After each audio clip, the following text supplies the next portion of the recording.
NBA players who got humiliated after trash-talking Kobe Bryant. Watching Kobe Bryant my entire childhood, I've always put Kobe as the greatest of all time. It's my selfish and irrational opinion, but I just can't help it. He's among the best scorers and competitors to ever grace the court. Kobe's path to fame's been paved by players who have succumbed to his brilliance and competitiveness. And when it comes to trash talk, he always welcomed it with open arms. From Allen Iverson to even Steph Curry trying to test him, here's what happened when NBA players tried to trash talk the legendary Kobe Bryant. LeBron James. The Los Angeles Lakers signed Dwight Howard and Steve Nash during the 2013 offseason. The new super team was projected to be a future champion, but they just made it to the playoffs. The Lakers' dismal performances drew a hailstorm of criticism. LeBron James attempted to minimize the fuss and pressure on the Lakers by saying, "No one will ever be able to compare what we went through. Even though they're not winning and they're losing a lot of games, it's still nowhere near what we went through. That level of magnitude was nowhere near where ours was 2 years ago. Nothing compares to it." When asked about LeBron's comments, Kobe responded with the perfect question. What does it matter? We just want a cookie for it? What is it? Ouch, guys! There's nothing new about LeBron's habit of wanting to be the center of attention, but I'm sure LeBron was not expecting that response. Other than fans and reporters, I don't think there have been many NBA players who checked LeBron. Stephen Curry. Steph Curry was another rookie trying to establish a reputation for himself until he lit the world aflame with his jump shot. Kobe was the defending champion, and many people considered him the GOAT in 2010. Few risked defending the stone-cold murderer when he was still in his prime. On the other hand, Curry misjudged Bryant's energy and went after the veteran in the last minute of a three-point game. Curry asked Bryant, "Hey man, are you nervous about these free throws?" in an attempt to throw Kobe off. Kobe's only response was a glare. "Are you kidding me, Rook?" he said. Curry hasn't forgotten Kobe's soul-piercing glare, and of course, Kobe hit those free throws and won that game. Kobe did have high praises for Steph though, telling his teammates, "That is nice." Kyrie Irving.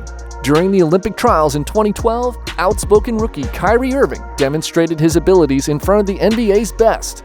Players were delighted by his performance, although he was still a rookie. When Irving challenged Kobe to a one-on-one game and said, "You have to guard, you won't lock me up," Bryant laughed it off, dismissing Irving as nothing more than a high school student who wishes to be able to tell his buddies that he played basketball with Kobe Bryant. That had to be embarrassing to be brushed off like that. Irving had to work hard to get Kobe to agree to a $50,000 one-on-one game. When the Lakers were in Cleveland in 2013, Kobe and Kyrie had their one-on-one time, and it was personal. Everyone knew about the 1v1 at this point. Irving backed up to near half court after being surrounded by Bryant.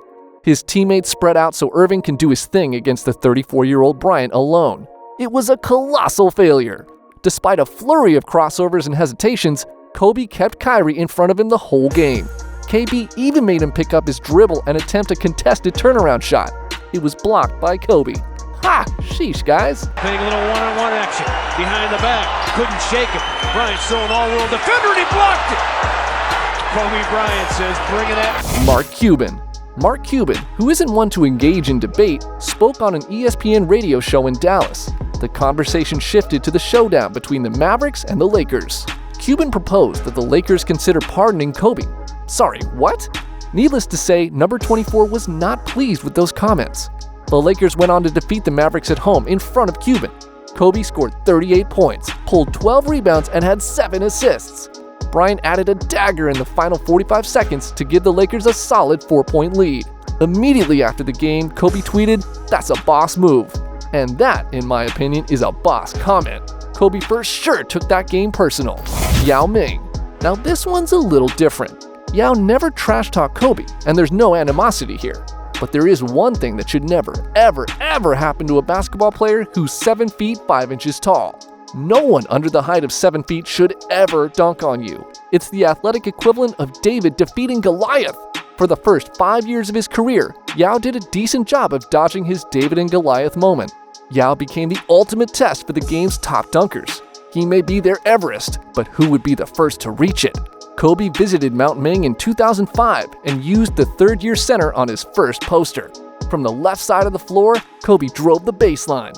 Yao attempted to assist, but it was already too late. Kobe was in the air. Bryant, yes! Serving up a facial! Dwight Howard. Dwight Howard and Kobe Bryant were two of the NBA's most powerful forces in the 2000s. When the two linked up in Los Angeles in 2012, expectations were sky high, with many believing it was the second coming of Shaq and Kobe. That, however, was the most distant thing from reality, with the Lakers being demolished by the Spurs in the first round. The persistent friction between Kobe and Dwight was one of the key causes behind their dismal seasons. They don't like each other, simple as that. In 2014, when they faced off against each other, Dwight elbowed Kobe after getting a defensive rebound. Now, I can't make out exactly what they were saying to each other, but it definitely wasn't sunshine and rainbows. Right after they got separated, you can hear Kobe telling Dwight, "Try me, you're soft, try me." Kobe was asked about the incident after the game. The Black Mamba continues, saying, "He's a teddy bear, you can't help but like him. I really mean that. He elbowed me in the face. You know I'm gonna let him know I don't like that. It's that simple." Man, Kobe really called him soft like a teddy bear? Ruthless. J.R. Rider. Kobe claimed he has never previously been beaten in a one-on-one game, which I absolutely believe. Several reports confirm Bryant's insane competitiveness. One such incident, in the Players Tribune, recounted how he destroyed a teammate, J.R. Rider, in a one-on-one match. The game took place in 2000 following a practice. Rider, according to former Laker Horace Grant, would continuously trash-talk Kobe during scrimmages. Eventually, a frustrated 22-year-old Kobe challenged JR to a one-on-one game. Phil Jackson didn't even wait till practice was over. He urged everyone to leave the court and let the two kids fight it out. Now, don't forget that Rider was a legitimate player. He was drafted 5th overall and won the dunk contest, like Kobe. He wasn't a fool. However, the beating was so brutal that the players and onlookers began shouting and asking for the carnage to end. Rider felt humiliated when it eventually stopped. JR had his tail between his legs for the first time in his life, according to Horace Grant. Matt Barnes. Here's what happened. Orlando Magic versus Los Angeles Lakers 2011. Barnes and Bryant get caught up beneath the basket in the third quarter while trying to obtain a rebounding position. They eventually shove each other and exchange words. Apart from the double technical, there's nothing noteworthy. Bryant and Barnes continue their talk, and God alone knows what they're saying. The ball is knocked out of bounds by one of the Lakers players under the LA hoop. Kobe is guarding Matt Barnes, the inbounder. The ball is passed to Barnes, who swiftly shoves it inches away from Kobe's face in an attempt to scare him.